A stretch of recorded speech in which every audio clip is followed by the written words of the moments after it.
La Martinique n'est pas épargnée, elle ne sera jamais épargnée. Et comme j'ai l'habitude de le dire, le moustique n'a pas besoin de passeport. Mobilisation générale contre le Zika. Dans 3 jours commence une semaine consacrée à la lutte contre l'épidémie. Une initiative de toutes les institutions en réponse à l'explosion du nombre de cas. On est en phase aiguë et en phase ascendante et ça ne s'est pas arrêté. Donc par conséquent, je crois que ce n'est pas seulement urgent, c'est encore davantage urgent. C'est une nécessité absolue. 6 000 malades ont été recensés depuis mi-décembre. Chaque semaine, le nombre de victimes du virus doublerait. Et même si 80% des cas ne présentent pas de symptômes, des complications peuvent survenir. Aujourd'hui, où je vous parle, il y a un syndrome de Guillain-Barré qui est hospitalisé. Il y a une trentaine de femmes qui sont enceintes et qui font la maladie. Ça ne veut pas dire qu'elles sont concernées par un problème de microcéphalie, mais qui ont le Zika.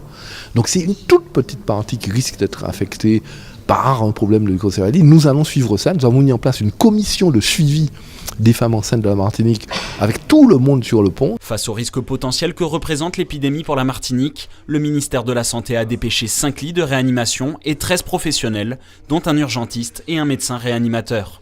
Leur mission, anticiper la charge de travail engendrée par les patients les plus atteints. Il pourrait y avoir 15 cas de Guillain-Barré compliqués, c'est-à-dire nécessitant des manœuvres ou une prise en charge de réanimation, des patients qui seraient ventilés, donc qui seraient des patients très lourds.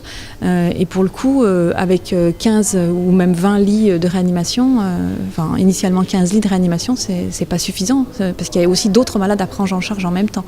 L'enjeu de cette semaine de mobilisation est de lutter contre le moustique, chasser les gîtes dans les eaux usées stagnantes, gouttières, pots, épaves. Les autorités appellent à la mobilisation de tous les habitants. C'est l'enjeu de la semaine du 20-27, c'est que tout le monde se mobilise. Vous, moi, mon voisin, votre collègue, que tout le monde, à titre personnel, s'approprie aussi cet enjeu et se dise « j'ai aussi un rôle à jouer ». Dans la lutte contre le Zika, comme citoyen, comme particulier. En plus des institutions, pendant cette semaine, les écoles et les communautés religieuses seront sensibilisées aux mesures de prévention.